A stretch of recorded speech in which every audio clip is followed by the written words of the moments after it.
It's your man, She the Jeweler, man, from To The Point Podcast, man. What's cracking? And y'all see I got a very special guest, and I'm trying to have a very important discussion that needs to be highlighted. One of the plagues and plights of our communities, if everybody know, that's what To The Point, the origin of it is, to try to cover some real stuff, you know what I mean? So I got Suleiman Hassan, man.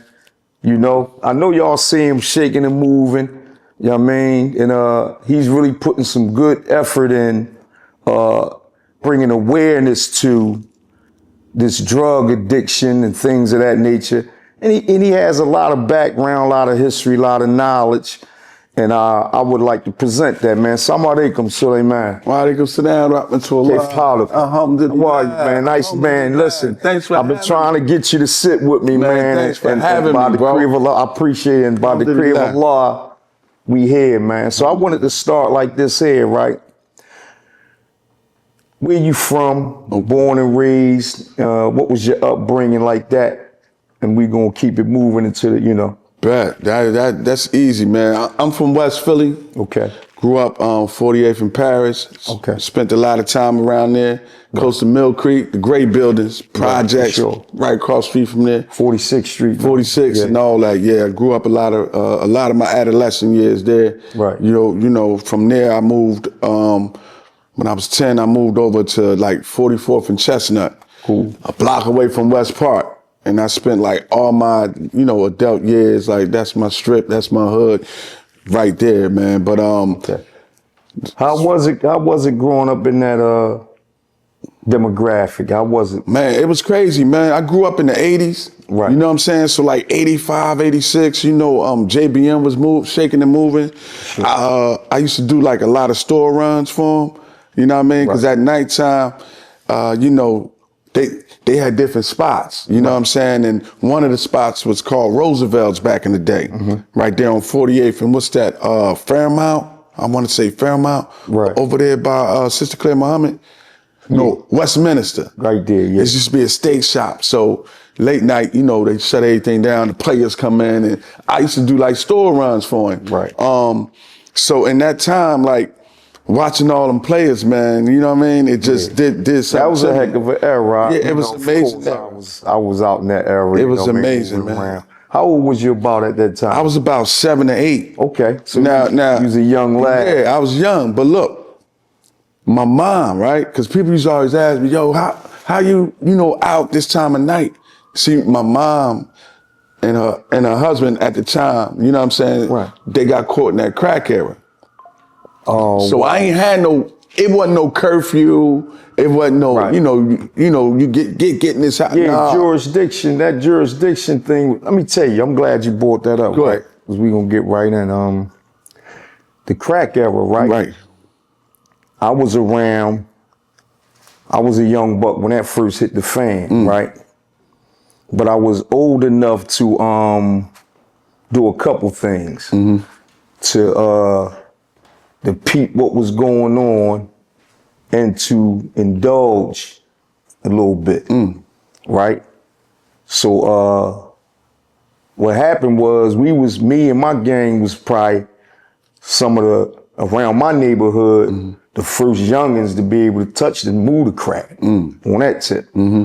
Because before that, it was the powder era, and only select few people was hustling. Right. See, back in the day, it wasn't like everybody could touch a drug and sell a drug. Right. It wasn't that easy. It was like, you gotta be an old head, you gotta be somebody to touch a drug. It wasn't like it is now. Every Joe Blow can just grab a pack and go. It was nothing like that. Right. So I got exposed kind of early, like 13, 12. I was hustling powder for a guy. I ain't gonna see no names, One of my old heads right down the way. Me and my guy, he dead now. We selling powder. And next thing you know, boom, the crack hit. Cause what they used to do then was they call it freebase. They would cook the powder up, but it was void of all that other stuff, the substance, the stuff they was putting in it. It was just straight cooking up powder and smoking it. Back they used to call it freebase. Yeah. It's more pure back then. Right, exactly. Then it came to the crack era. Yeah. Crack era was crazy. Crazy because it was twofold. It was a bunch of money around, but it was a bunch of people getting hooked. Yeah. All at the same time. Yeah. You feel me? Absolutely. And this is something I never shared, right? Outside of people that was next to me at the time and knew whatever the case. I even got caught up a little bit. Yeah. But the catch up back then was what you was saying off the camera about being fly, still having money in your pocket. Yeah, it's a lot of being players out rocked there to like sleep. Yeah, they out there like right now. Make it appear that you don't feel like you were addict. I'm talking about this era. Brand Nubians was out. What's my boy them? Uli Uli got a pair of my sneakers. Remember that song? Yeah. Wu-Tang was out. Wu-Tang. Smoking Woo's in the staircase. I was in that era. Yeah. We smoking Ulis. We getting money. Right. We getting money. Yeah. We juried up. We pocket full of money. We young boys, but we getting high. 2, 3 in the morning, we looking for the weed spot. So we get laced the weed with the coke. We always had the coke around.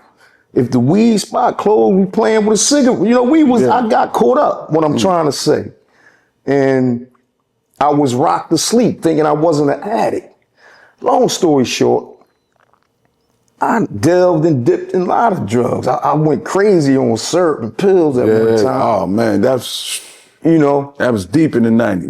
Yeah. J Street, baby. Yeah, all that. So my highlighting point is I want to swing it your way, right? When you said your mom and pop got caught up in the crack era. Step pop. Oh, your step pop. I get it. It wasn't no structure. No. So you 7 to 8, you roaming. All day. So pick it up from there. 7 to 8 roaming, no rules. But one thing I gotta point out, my mother always instilled values. For sure. You know what I'm saying? She always instilled like being loyal, being trustworthy. You know what I'm saying? She did the best that she could, but at the same time, now that I'm older, I understand why she was that way. You know, she got that way because she was being abused in her past relationship by my father. Okay. My father had 8 kids by her.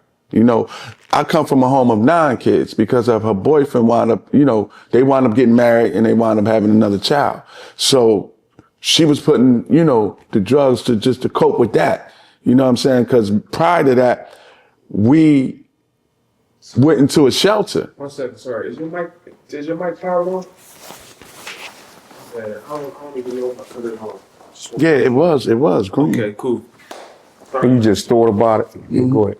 Yeah, so prior, getting so good, I'm like, I don't want to. Right. Prior to that, right, when my mom and dad was together, when we was young, like before my mother, left them, things what I thought was good. You know what I'm saying? My mother, she had breakfast, lunch, and dinner. You know what I'm saying? All of us was in the house together, my dad and everything. And during that time, she was being abused because my father was addicted to heroin and alcohol. Wow. And mind you, back in 1979, 80, 81, 82, right. Islam wasn't big like that. So we was the first, literally one of the first Muslim families in West Philly. Mashallah. My mother was one of the first Muslim sisters to cover from head to toe, out of many. But I'm talking about in Philadelphia. Yeah.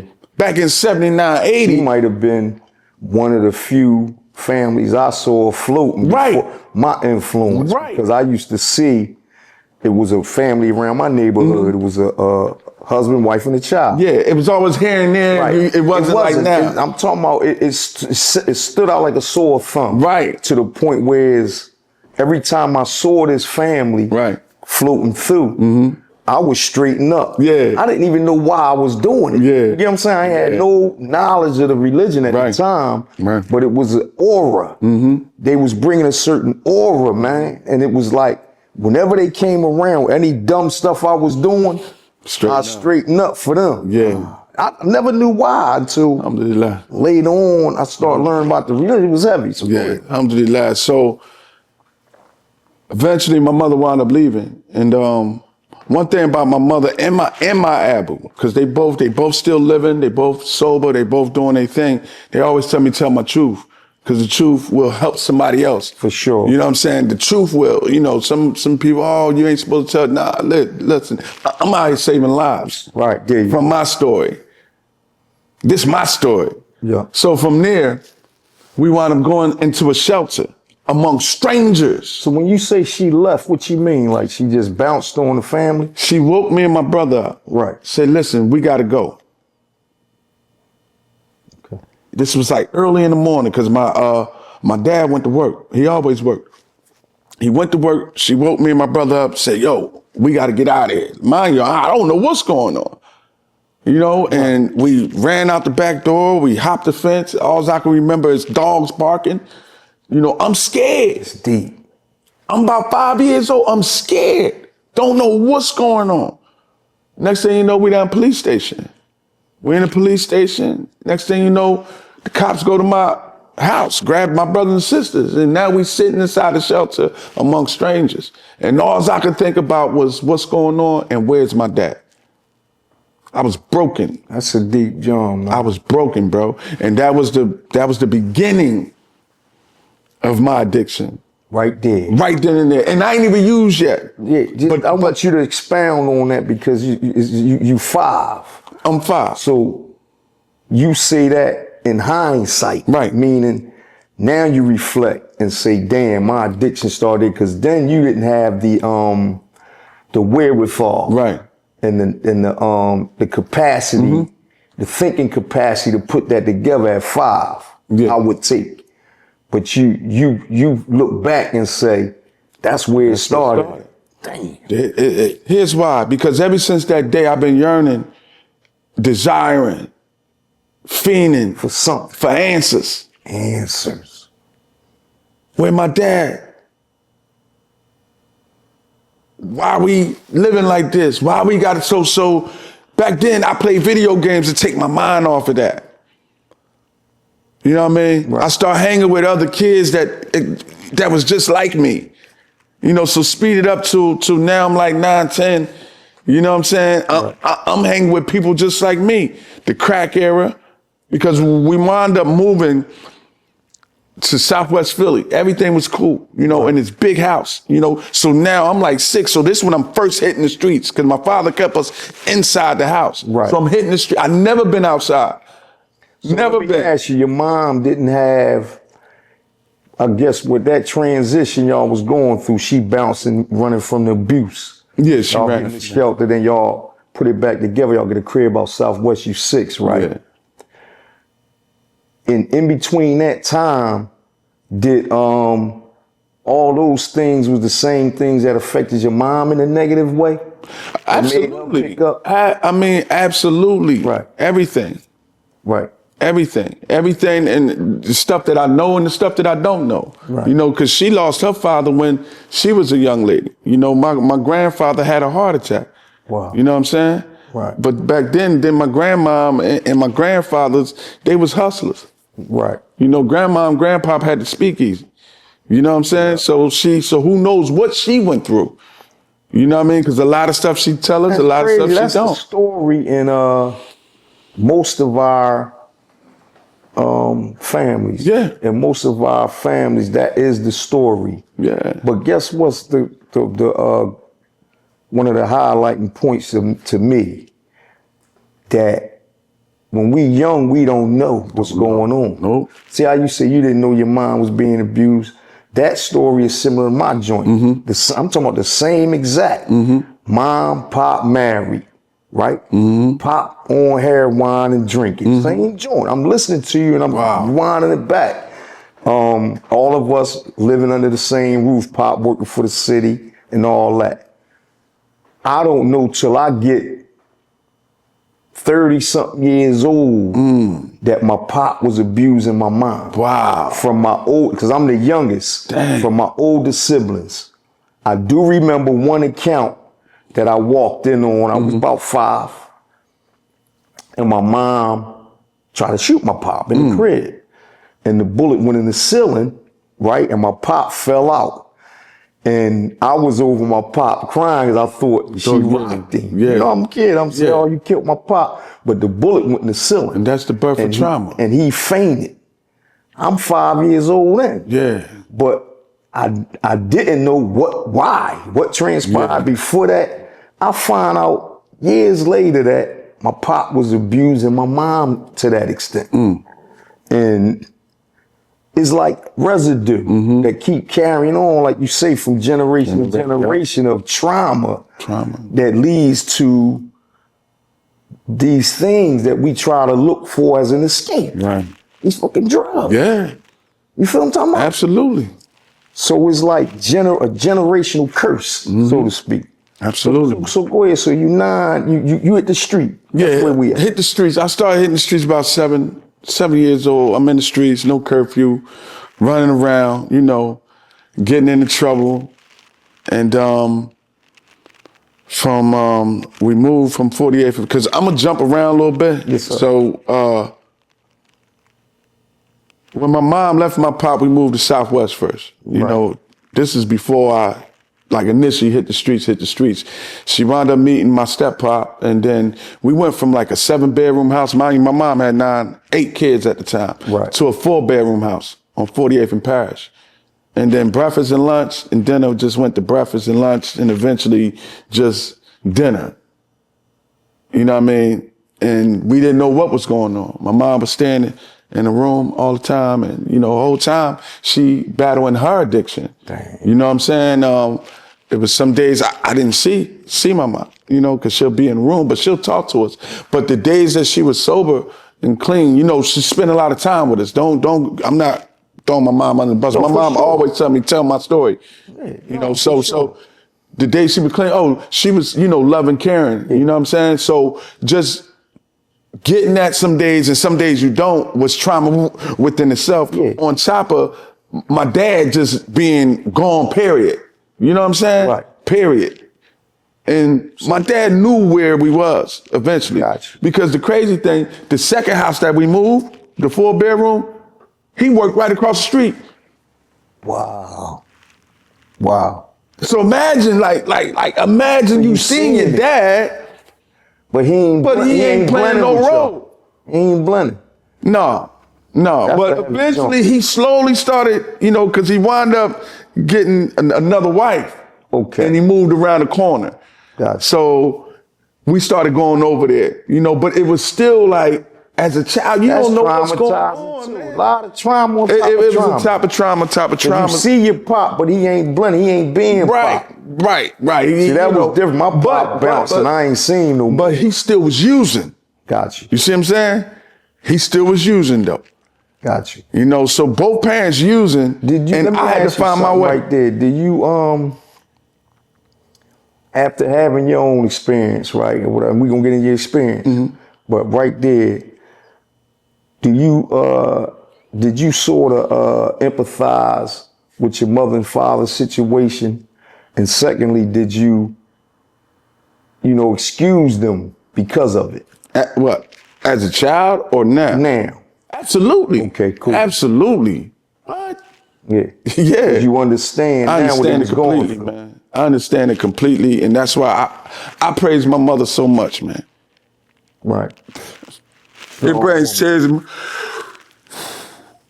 I praise my mother so much, man, because she had 9 of us, bro, Right. and she made a way. Even the days that we didn't have everything, and now that I understand what she was doing, by allowing us to go over to certain friends' house to eat, and she knew what she was doing the whole time. Right. But she knew she couldn't be emotionally or physically there, so she placed us with certain people in the neighborhood, Right. because she know that their parents take care of us. For sure. You know, and then when she's, you know, was together, you know, all together, then, you know, the home will be the home again. Right. But that's another story, because the home was still jumping. The whole thing. Damn, I don't even know how she did it, man. You watching her fight this motherfucking beast. That's Yeah. what it is. Yeah, yeah. But she putting up a heck of a fight. Yeah, she put up a fight, Because man. she's not a bad woman. No. This is crazy, man, No. because I'm going to tell you something, man. That's another thing, right, I find that we do so readily, I'll say, is cast each other out when we going through that.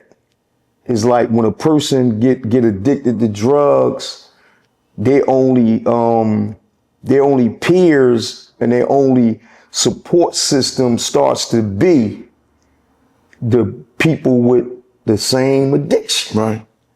Because your family or your close ones or whatever like that, your loved ones, they start to ostracize you. You get what I'm saying? Absolutely. And everybody start to look down Absolutely. instead of lift up. Right. You get where I'm coming from? Absolutely, but it's see, I understand that part too as well, because it's Right. more so because they don't understand. For sure. A lot of people that think that you can just slap your hand, oh, stop using it. It don't work like that. Right. Some people die in this. Some people function for the rest of their lives like In this. it though. In it. Still an addict. Still an addict. Damn. Some people come out of it. You know, and that's my purpose, like, you know, try to get that's my people out purpose of of it. life. You know, this is my life. Yeah. And you dedicate. I have to be. May Allah reward you. I bro. mean, but I always tell people this. This Soldiers for Recovery thing, I don't own it. God owns it. Allah owns it. Okay. He just using me as a vehicle. Vessel, right. And I thank Allah for that, because had I not went through what I've been through, Right. I wouldn't be able to help nobody or relate to anybody. Got you. So You know what I'm saying? just through the phases that you had, you know, as it relates to becoming an addict yourself. Easy, that's easy. So I went to before I went to jail. So we gonna speed it up to when I'm like 13. Right. My first addiction was weed, of course, alcohol, We all started. and stealing cars. Okay. I had to have all three. Damn. You know, this back in the 90s where, you know, we used to take cars not too far from me. I ain't gonna mention it. You know what I'm saying? Accurate Legends, you get Statute of 500. limitations, Lexus, you know what I'm saying? Right. You get 1,500 for a Lex. You know I'm hip. You know what I'm saying? Play- So, you know what I play the mean? game. So for me, it started with that, Right. because now that I'm older and realize I was hurting inside. Damn. Coming Those home. things appear to be All fulfilling. that what it took my mind off a thing about why we ain't got no food tonight. It took my mind off of, you know, where my dad at, or why my step pop and mom is getting high. You know, it took my mind off of all that. And that was my comfort. So I got addicted to feeling that way, because it ain't, you know, because I didn't have to deal with reality, which eventually landed me in jail, because I wound up getting locked up. You know what I'm saying? And I did 3.5 years. Right. You know what I'm saying? Behind it, you know, How stealing old cars was you and then? everything. I went to jail at 14. Right. When I first got arrested. Came back home, you know, I only did like 90 days. And then by the time I was 15, wintertime, remember like it was yesterday, Right. they came and got me again. You know, I had like 6, 7 cars. So you And I did. attribute that experience of the marijuana, alcohol. the alcohol, and the stealing cars. I loved it. As basically the beginning point of your addiction. Absolutely. There you go. No, well, not really the beginning, because here's the beginning. Right. Video games. Oh, damn. Video games. That's deep. Because it would take my mind off of what's going on at home. Right. It would take my mind off of, you know, whatever I was going through. The video game gave me that dopamine. Real quick, what would you define in your own terminology as an addict? Anything that you can't stop doing within a week, 30 days. Got you. To me, like anything that you can't, breaking the commitment to yourself, saying, I'm not going to do this, and you do it again. Dang. But because even good habits are bad. You drink too much water, it'll kill you. Some good habits ain't good neither. Right. Too much of anything. Yeah, too much of anything makes you an addict. That's a true statement. Mm-hmm. You know what I'm saying? So anything that you can't just walk away from and stop, and you find like cell phone, social media, that's another addiction. That's worse than heroin. Shoo. That's worse than heroin. But it all plays a role with dopamine. But back to the question is anything that you can't walk away from, man. Right. Honestly, or can have, I give it 30. Jail. So you went to jail, you come back home, still doing the same thing. Same thing. I went to jail, was using in jail. You know what I mean? Same stuff. What? The liquor. Absolutely. Yeah. Because here's how crazy but true. I wound up getting a job. I was up Slayton Farms. And anybody know about Slayton, the farms? Yeah. Farms is where it was. Matter of fact, Beans was up there when I just came. Right. He was still, that boy was like stretching people on the way out, but they had to let him. Beans was crazy, man. Right. That's my guy. So I don't like them Beans. Right. But they, Beanie C. I was coming in. That's a good friend of mine too, young boy. He wound up leaving, but I was in there and like good like people who work the system, I was smart enough to work the system. So I wound up getting a job at Burger King. Right. So when I went to work, Wanda Spears across the street, the manager, the white boy was thorough. He was sturdy. You give him a couple dollars, Right. He gonna get the weed, the drinks, and everything. So I was going back to Slayton. I was rich. Yeah. So you ain't miss a beat. I ain't miss nothing. Slayton was like the streets. Gotcha. Just like the streets. Yeah. You know what I mean? So I really it was never easy stopped. for you to come back home in that same Back in motion. But then I wound up because before I got locked up, I got with the my connect. You know what I'm saying? Okay. Everybody know about back in the day. You had the shower posse. Yeah, for sure. So you know them very got well. with one of them before I got booked. Okay. And he schooled me on how to really get some bread. Right. So when I came back home, we linked back up. And you was on go. We was on go. But we wasn't in Philly. Right. You was out. I was out. But people, my whole hustle was different. He showed me really how to get some paper. Let me interject another question. Did that money run contribute to your addiction in a bad way too? Absolutely. In what sense? How did that? In the sense of always having money, having that attention, being able to do what I want when I want, get anything that I want at any time, any chick, whatever, any car, to having nothing. Because what happened was he wound up getting booked. So when he got booked, I left everything alone. Right. But it sent me through deep depression. Deep depression. So I started drinking again. Right. Heavy. At what point did that drinking and that reefer, that marijuana, at what point did they call graduate? Well, see, the funny thing is this. Here's this. When I got out of jail, I stopped smoking weed. Wow. I ain't even like weed like no more. Like even weed, that's deep. Even right now, like if I was to smoke weed, not that I would, I could smoke weed and then I won't touch it for 3-4 years. Yeah. Because that's not my drug of choice. There you go. So weed wasn't nothing. I got deeper into drinking. Got you. Because when I came home, I thought I fathered the child too as well. Okay. I came home a week before my birthday. How old was you then? I was 17. 17, and my birthday was like a week or two before I, turned 18. So I came home, I fathered a child that I thought was mine. I went back to hustling too at the same time. Right. You know what I'm saying? Then to find out the baby wasn't mine, and then my right hand getting booked I was about 21 when this happened. So I was living the life of a, ghetto celebrity to just nothing, and then finding out the baby wasn't mine, I went into deep depression. Again. So these depression spirals, right? Did was it sort of an introduction to the more harsher drugs? Absolutely. Because you looking for something Absolutely. more Absolutely. of an escape, basically. Well, yeah, and that was alcohol for me. Right. Alcohol was, I drank, blackout, But but the crazy thing, because the things that my mother instilled in me, right? Right. When my connect got booked and all this happening, I wound up going back to high school. Right. Matter of fact, no, did I? Yeah, at 19, I wound up going back to high school. To finish. To finish. Yeah. I wound up getting a job at the post office, and I had just started cutting hair. But I still was falling deep into addiction of alcoholism. At the same time. At the same So time. you was trying to fly straight. I was trying. Yeah. I fell miserably. Damn, man.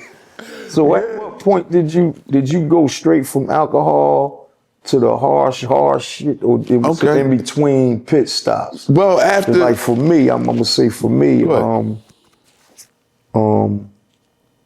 I damn near tried mostly all the shit that was out. Mm-hmm.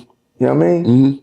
Started with weed, then it went to value, because I had a thing for down high. And the influence of that shit was, it was like all the money getters at the time and all the fly dudes to get all the bunnies, they was slow bopping. Right. So, you chasing the slow bop Yeah. because you trying to be cool like these motherfuckers. Yeah. So it went from that to volumes, weed volumes, syrup, cakes.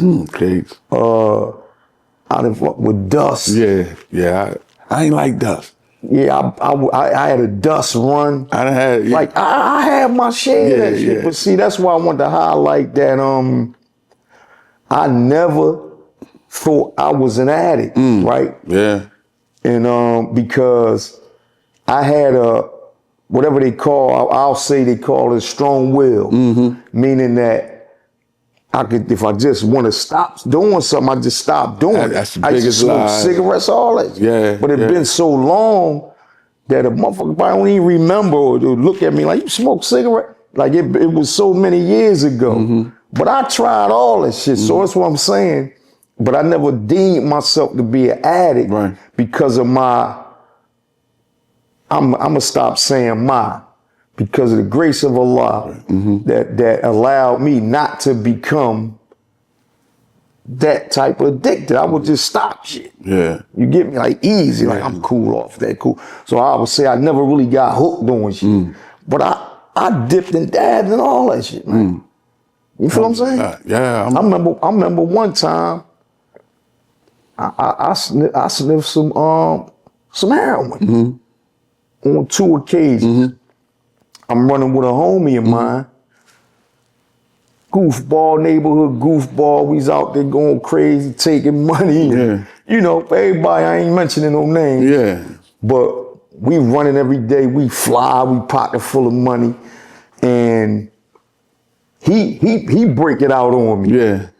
And I bang it twice. Yeah. Never do it again. Wow. You see what I'm saying? Yeah. So when I look at cats, now that you put me on this, how a cat can be functioning, Yeah, you was and be rocked to sleep, thinking like they ain't no addict. Yeah. You feel me? Yeah. Because some of the cats from that run, right? Back then when I'm telling you I'm dipping and dabbing the cats I'm dipping and dabbing with, some of them is still out there right now, strung out. Yeah. They wasn't like me. Right. You feel what I'm talking about? Absolutely. They ain't step out as easy as I did. Right. See what I'm saying? Right.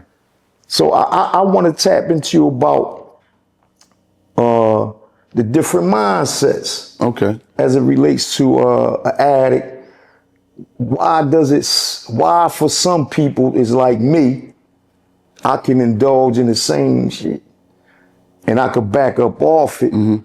Why isn't that the case for everybody? What do you think? By opinion or by knowledge? I mean, that's it's real simple, man.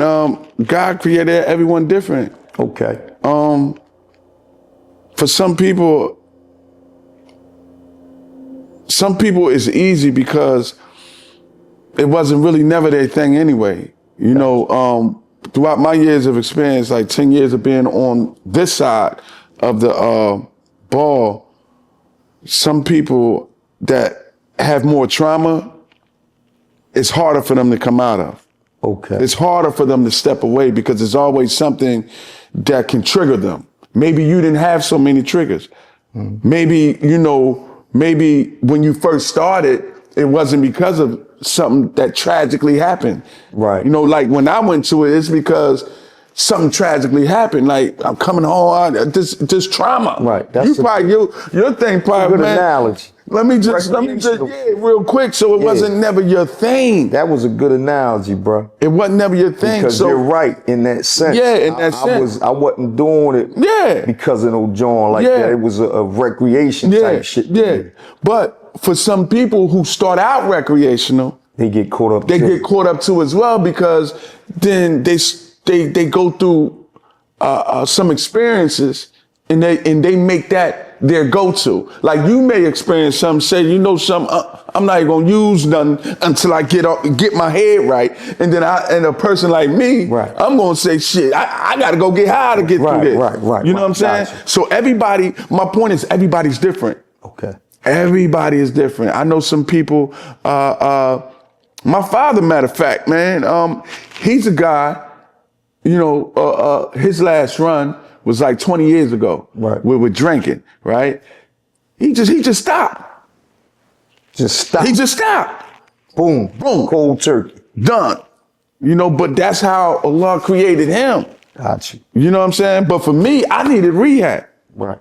And to go back on the first original question, how did when did it get worse? It got worse when I was 26, 27. I got in a car accident. Okay. I fractured my spleen, fractured my skull. Damn. I got addicted to. That's when the Percocets came, man. Right. So the doctor said, "Hey, man, take these as needed." Right. And mind you, this is after years and years of alcohol abuse, blackouts. I remember waking up Delaware Avenue. One sneaker on, sound of lightning. Tank top on. I went down there, just to chill and drink, just look at the water. Right. Pitch black, woke up, pitch black, night, lightning. You know what I'm saying? So after episodes like that, 3 DUIs, not to mention what I did to my family, because I was married by then too as well. Oh, wow. So we jumping around, like I said, but I'm just giving you bits and pieces. So, after years and years of that, but at 24, I also acknowledged, okay, what I was. I'm an addict. Damn. At 24. You know what I'm saying? So let's bounce up to, I'm 27? Right. The accident happened, fractured skull, I get perks in my hand. Doctor said, take these as needed. I said, no problem. Recipe for disaster, man. Yeah, so I got the Percocets. Got the perks. I started taking those. I realized, I said, damn, I could take these perks and I ain't got to have no more blackouts. And I didn't want to kill myself because I read the bottom of the bottle. I wasn't never no fool, but I did foolish things. So I said, all right, cool. If I mix these, I'm going to die. I don't want to die. So I put the drinking down. And it got to a point once in a while I drank, and then I realized, damn, I miss the feeling of them downers. It takes the alcohol take over. I said, I don't even like alcohol no more. Yeah, that took charge. It took charge. But look, that let me. That's the regression. And they'll say progression, but I call it regression. Yeah. Right? So, mind you, I'm a barber now.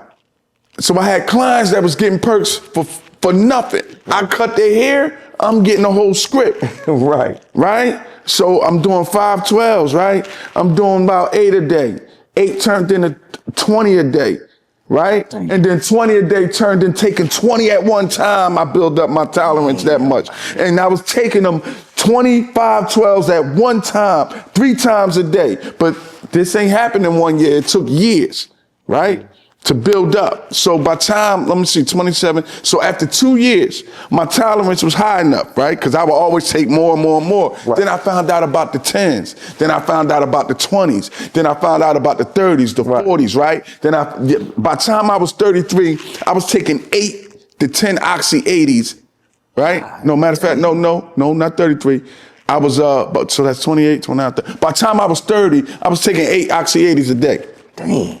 80s. 80s, oxy 80s. That's a heck of a tolerance, bro. Yeah, yeah. So that, of course, now I see the regression to the heroin shit, man. Because that's how that go. Yeah. That's like what you call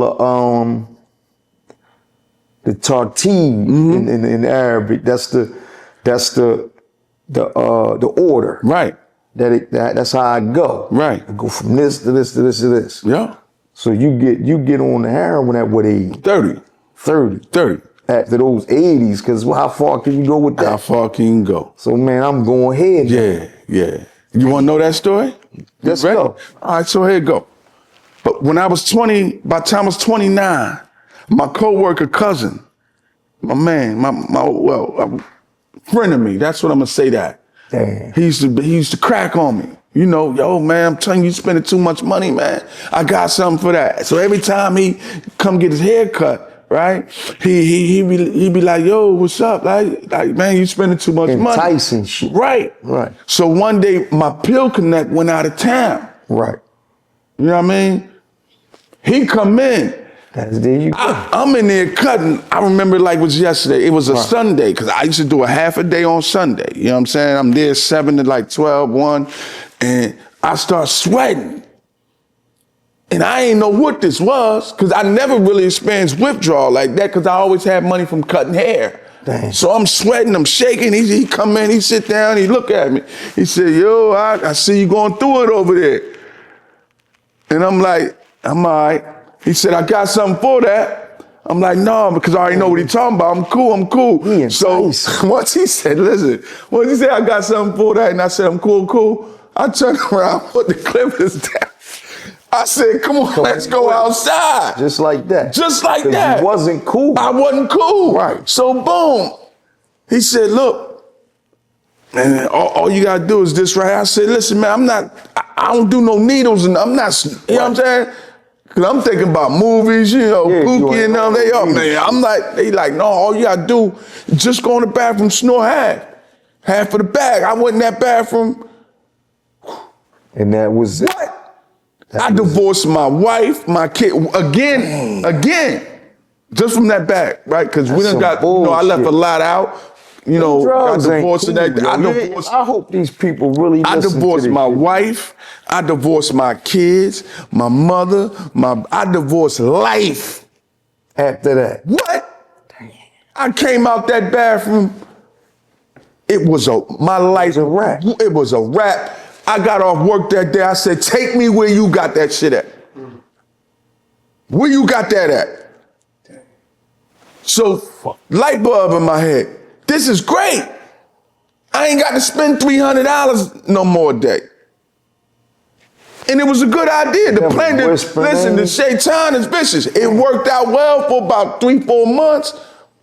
I'm coming home with money now. I ain't got to watch my wife struggle. But Lord behold, I'm not taking care of myself once again. I find myself hanging up Kensington. I find myself going up there copping, then wind up sleeping up there, wind up losing my home, wind up losing my family to nothing. Now I'm in Kensington 24/7. But if it wasn't for the masjids, a lot of those nights, I wouldn't have nowhere to go, especially the wintertime. Right. You know, because some masjids I used to go and sleep in. You know what I'm saying? And some friends used to let me come clean up. But I lived in Kensington before it was called the beach. Damn. I was out there, man. I hear it, man. So now we went into the regression. At what stage of that regression, Suleiman, right, did you consciously say, this ain't it, I gotta do something different? At what point did your conscience start talking to you before you even start moving on it? Well, the funny thing is my conscience started talking when I was 24. It been talking. So we talking about 10 years later. Got you. So I'm 34 now. And I got honest. It wasn't no more, Allah help me, I won't do this again. Oh Allah, you know, I'm not gonna drink again. I'm not gonna take a pill. I'm not Right. gonna smoke. I got honest, bro. Damn. I was tired. Damn. And I keep this fresh on my mind today. That's how I'm able, by Allah's mercy, I gotta hold my commitment I got 10 years a day. For sure. Because I'm holding my commitment. Allah, I said, Allah, I got on my knees to Hajj. We had just got our house again. Allah. We just got our house, and I stood in prayer. I said, Allah, is it something for me to do? I said, if you got a shot for me to make it to paradise, Allah. can you, because I said, I'm not gonna stop using it. This is deep, man. I said, I'm not gonna stop using. I was serious. I said, but I don't want to kill myself. I said, if it's something for me to be doing in life that you want me to do, not what I want to do, what you want me to submitted do, to Allah. can you remove this from me? Please. Let me tell you something. 3 months, because I kept on using. I kept my word. Right. But Allah kept his. Allah Akbar. Allah kept his. I woke up one day and I'm putting on my clothes because I'm going to go to work. And normally every morning I would hit my wife up for $20 so I can go get high. Allah said, not today. Just like that. Just like that. And I walked from Southwest Philly all the way to 53rd and Cedar Avenue. And I'm talking about, I'm coming from Inwood Avenue. I walked. Right. At that time, the walk was probably therapeutic, bro. No, it was hard. Oh, it was hard. It was a long walk. All right. But it was the best walk I ever took in my life. Bro. It was the best walk. Because Allah kept his word. Allah Akbar. That's how I know I'm doing God's work. This is God's work. That's for sure. This ain't me. Allah kept his word, bro. He kept it. Yep. So Soldiers for Recovery, the birth of Soldiers for Recovery started that day before I even had a name of what I was doing and what I'm doing today. He took that burning desire. That's why earlier when he asked me the question, did you feel like I can't really explain it because that burning desire just... He took it. He took it away. It's like I can't That's say... why you couldn't explain it. Listen, it was of no doing of yours. It ain't my doing, Shay. Allah Akbar. And he took that desire away of saying, F it. Fuck it, let me just do one more. I don't have that in me. It's not in my soul to say F it no more. Right. So when that thought comes, it's like, nah, I ain't doing that. Oh, your drive, I could tell, and it radiates to the people, right? And I see, now that I got you sitting here with me, my brother, right? SubhanAllah, I really see, right, how serious of an effort this is that you committed to, right? Not saying that I didn't prior, Right. but I understand the dedication now. This ain't Man, your story, my God. This guy, man, I owe Allah, man. You owe Allah. I owe Allah. So you doing the work. I got to. You paying. Happily. Yeah. I'm happy. Yeah. I'm so happy, man. I know you are. I'm like, and you see these tears of joys at the same time, bro. Because I know how it is to be out there shitting on yourself. Right. Pissing on yourself. Right. Smelling like garbage. People, feel safer standing next to a trash can. Right. I know how I feel when people, your family members, friends ride right by you, won't even beep the horn. Right. I know how it feels when my mother lived in a whole nother, down a whole nother city down south and came up here just to lay eyes on me and say, son, I don't want you to die like this. My mother actually moved back here. This is a mother's love. This is why I love my mother. She moved back here from Atlanta. Right. And didn't leave until I got clean. She working at the airport. I'm working in Chester. You catch them. She would come up to the barber shop and say, oh, I was just in the neighborhood. I just want to Make sure you straight. And she would always tell me, man, oh, don't die like this. So I want you to die like this. Return to Allah. That resonates. Ask Allah to help you, son. And that resonates. Mother love goes beyond anything. For sure. For sure. So that's why, like, the work I'm doing, this is a spiritual job. Soldiers for recovery. Yeah, that's why I call it that. Let me ask you, when you say soldiers in a plural sense, is it just you and some people? Is it you and it's open for recruit? Is it what you mean by soldiers in the plural when it appears to be your movement? Soldiers is pretty much it's reference to for your recovery, because we are constantly at war with ourselves. Okay. So you referencing the addict as the soldiers. We have to be as a soldier. We're soldiers for recovery. For all of us. For recovery, yes. Because we are at constant war. We are at red alert at all times. Shit over here, bro. Yeah. Let's get into that a little bit, man. Well, what's the blitz? What's the blitz with the fentanyl shit, man? I mean, like, when I seen that, now when when you step outside of the bullshit, you can see things way more clearer. I'm gonna say this real quick. Yeah, go ahead. I ain't gonna speak too much on it, but it's big business. For sure. It's big business. And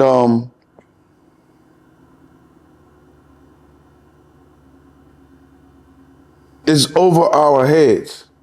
Why is it here? But it ain't somebody leaving that back door open. For sure. For a reason. That's kind of, to me, I get where we going to curve it a little bit. Somebody leaving that back door open for a reason. Obvious to me. Yes. That's what I'm saying. Yes. Just looking at it, the way I look at it, it's obvious that is a backdoor move. That's something, all right. My niece, and she's not my niece by blood, but she's my best friend for 30 some odd years, daughter. So she been around me close up since she was 2 years old. Jamila, Rahimallah, succumb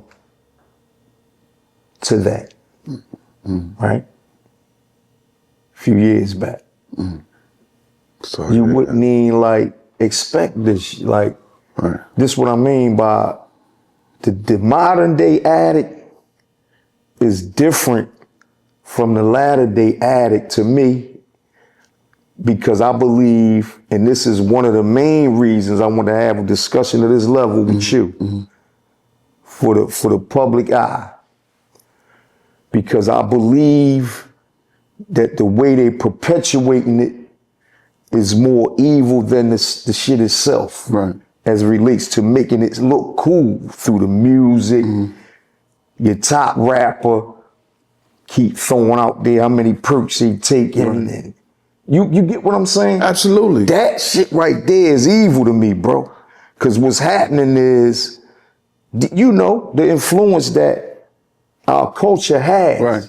So it's so easy for a motherfucker to look at Future or look at whatever. I'm gonna say some names. These guys gotta stop this shit, man. Right. And they Percocetting it and all that in their joints. It's big business, man. And then you got people, our layman people, suffering from that. Absolutely. Shit, right? And it's young bucks. Right. They talk about this perk shit like it's eating candy. Right. But it's killing us. Right. The fuck, I mean? Yeah, I mean, it's big business. Yeah. And it's going to take platforms like this. It's going to take platforms like Soldiers for Recovery to do our parts with spreading awareness, with talking to the youth and letting them know that it ain't sturdy being no junkie. I don't care what rapper say it. Right. You know what I'm saying? Recently you got Lil Uzi Vert. He just opening up speaking. Shout out to Lil Uzi. Shout out. You know what I'm saying? Speaking up about his experience with it and how like he's not using anymore. Meek Mills did what I'm that saying? too. Shout out to Meek too. For speaking up, and I think it needs to be more rappers and non-rappers, just regular people speaking up and speaking out, even on their platforms whenever they can or feel like it, whatever. So we can save more lives, because at the end of the day, we at war with powers that we can't even see. For sure. You know what I'm saying? That's purposely and strategically manipulating the minds of not just blacks, but The Gen Z period. just a whole generations, white, black, Puerto Rican, Haitian, from every nationality. They're doing this, and they know what they're doing, and they know why they're doing it. But Because it's a currency, like you say, it's a money thing. I mean, everything's big business. Now, Big business. I don't knock the business, I don't knock the hustle, but this Soldiers for Recovery hustle, and this Soldiers for Recovery business, and God gonna pay me. You know what I'm saying? So I'm not worrying about no financial gain. I'm out here working on saving souls and just being somebody that I wish I had in my life when I was struggling. No, but it ain't sturdy being no junkie, man. Job it's too, not sturdy being a junkie. Listen, any young buck out here paying attention, watching this video, listen, it ain't thorough or sturdy being no junkie, man. At all. At all. And if you, I wanna add on to that. If you don't feel like you a junkie, you gotta peep what he highlighting. Don't let certain things rock you to sleep because you still can put on a pair of Balenciagas and you still got money and jewelry, you still moving around, functional. Yeah. Don't let that rock you to sleep to believe that you ain't no junkie, because guess how you really know? You know what your own struggle is. Just like this man telling you he put his finger on his struggle all the way back to when he was 5 years old. When you delving in that world, and I know myself, you know what you struggling with, Absolutely. your personal self, right? Right. So don't come on out of that la-la land world. Get real with yourself and say, hold up. Like my man said, this shit ain't cool being a junkie. Nah. You need help, man. You gotta go get therapy, man. I don't care how young you are or how old you are, you need to go get therapy. Don't be ashamed or scared to speak up. If you can't speak to mom and dad, talk to the counselor at school. You know what I'm saying? Go ask the counselor for help. Hey, listen, I may need some therapy. You know, and they can help you. It's like so many resources that you have at your schools. And if you are acting up or acting out, then you ain't never gonna know. But I know what's going on with you. OG know what's going on with you. So don't be scared. That's another thing. Don't be scared to speak up. But even if you is scared, go and you already know how to move. If you can't talk to mom and dad, talk to somebody at your school, talk to somebody that you feel comfortable with talking to with, say, listen, I need some help. I'm going through some issues. I need some therapy. I know within our culture, the black and brown culture, it ain't sturdy talking to somebody, but shit, y'all snitching on each other and talking about each other. It ain't damn well. Go get some help. Talk about some help. You know, Soldiers for Recovery, I'm going to make it sturdy not to be no junkie. I'm going to make it sturdy for you to go get therapy, go get the help that you need. You know what I'm saying? I'm not one of them old heads that's going to say, yo, back in my day, this, I ain't one of them dudes. Because if I was in y'all time right now, I'd be stone cold goofy too. Straight up. I'm one of them old, I'd have been on the phone, you know, had guns and everything. I'm not one of them old heads that's going back in my day dudes. No. Right. This y'all time, y'all the future. I respect y'all so much. I love y'all so much to the extent that I don't want you to be like me. I don't want you to walk down the shoes and the roads that I walk down. I want y'all to get help. For sure. I want you to get help. That's what I want for you. You know what I'm saying? And y'all the smartest I know y'all generation, feel man. that For real. sincerity radiating off of my man. This is what I feel from him every time I lay eyes on him. It's one of the reasons why I invited him to this platform. He's very, very in tune with this shit, man, from his own personal experience, his experience with his mother and his stepfather and his father. Listen, man, take the jewels. You know I'm the jeweler. Take the jewels today. One of the jewels is this. It don't matter if you think you're doing it for recreation or you trying to rid yourself of some traumatic experience or you just can't. It's a coping mechanism. Whatever the thing that got you reaching and grabbing them drugs, man, you got to find a different resolve.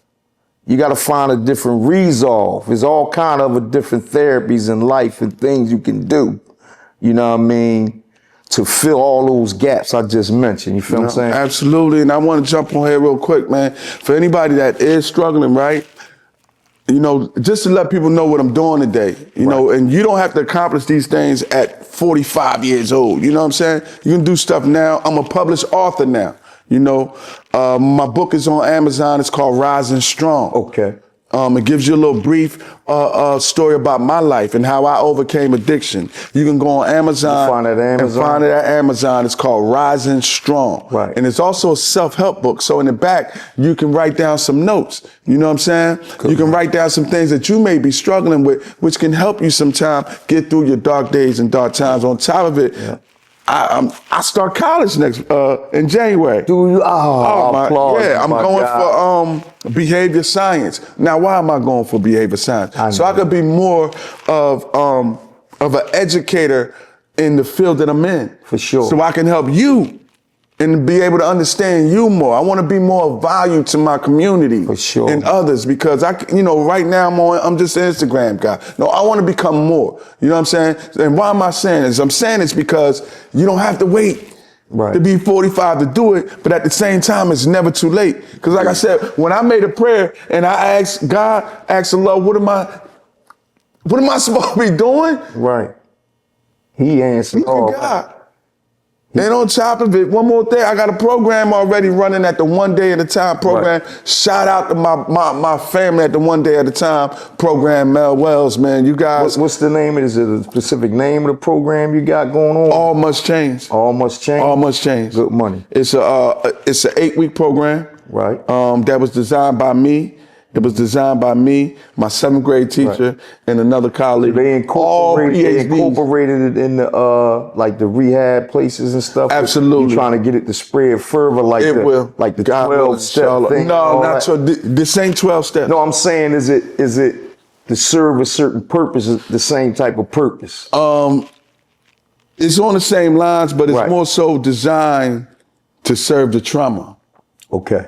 Specifically. It's not a step program. It's geared to serve what's going on with you, and it's styled, and this was put together by me in 2 doctorate degrees. Good money. 2 doctorate degrees. Mind you, I got a high school diploma. Cool. I'm going for Lord that bless doctorate you, though. man. But Lord bless you. 2 doctorate degrees in me. We sat down. I had a conversation about what I was looking for. Right. They went in the lab, put it on the table, And materialized it. materialized. And then it's up and running right It's now. up and running right now. It's up and running right now. I commend you, my guy. and running right Allah, now. May Allah reward you. Listen, I'm gonna twist it. It's the same thing, but a little different twist, right? So when we was growing up and we was talking about the music, right? Mm-hmm. How the music is perpetuating a lot of the bullshit, from the gun shit to the murders, the drill stuff, Mm-hmm. the drug abuse, all that stuff, the promiscuousness in a woman, everything that the music, I believe, is perpetuating. A lot of music that they putting at the forefront, right?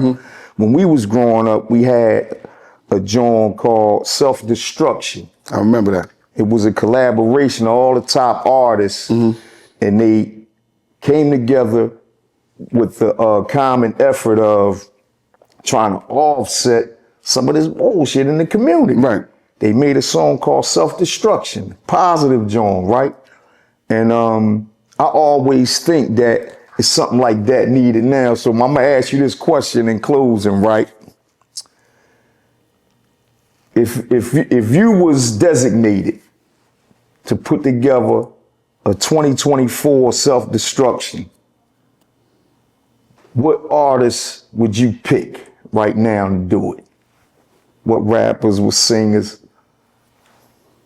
Rappers, because self-destruction was a rap joint. Can I let my nephew close out on that? I mean, because he's the youth. For sure, This his generation. for sure. I'm jumping on that. Cause listen, real quick, for me, Take that chair with you and get you know, I'm gonna let him jump in on that. Okay. I'm gonna let him close this joint. Right. Cause That it's was a his good thing. one. Yeah. It's AKG. Oh, he don't need the joint, do he? What? The mic. You need a mic. I'm about to give it to him. That way he can have a clear joint.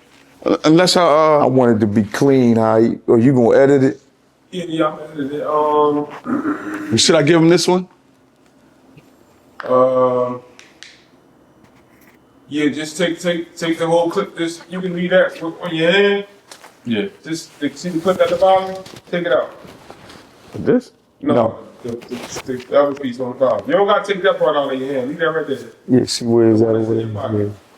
You can take that out and pass it to him. This one right here? Yeah, take the thing out. Take the air. Yeah. Boom. Oh, so this don't work? No. All right, so the question, I'll ask you one more time. Yeah, the question is, we had back in our day, Yeah. during the course of all the plights and the plague and the stuff that was going on in our day, and it's the same type of stuff, but a different era. It was drug abuse, it was killing. Right. None of that changed, but it's different. He hit with Different all things, that, all right. that, all that old stuff. Yeah. Right. So they had a joint called self-destruction. You remember that? Mm-hmm. So what? Now my question is, if you was designated, the designated person to put together a self-destruction song today, what would be your lineup, your list of artists to solicit? All right, so will we talk about like local people, or are you talking about people in the industry? No, just period. Yeah, people in the period. industry, whatever, put your mesh together for self-destruction. Right. 2024. All right. So I know in hip hop right now we have a long line of it's a lot of talented people right now. Right. But I feel like it's a lot more of people, like you said, promoting against the positive message that Unc and I and all of us want to push. Right. And it's become popularized, right? Right. So I feel like a lot of the top entertainers nowadays Right. are doing more negative stuff, Or right? perpetuating. Right. Right. So I feel like if we had somebody who can come into either any type of entertainment platform or whatever and can be a trailblazer Right. for positive, Right. any positive movement and bring people together, Right. even the people that are promoting the negative. Right. That's and- what I was getting ready to say. 'Cause and I want to influence them. interject that Right. they got the They have influence. that influence right now. Yeah. So it has to be somebody who comes in with the vision to show them and say, look, I know you're making your money right now. You're selling your tickets right now. You're doing everything that is amazing for your life.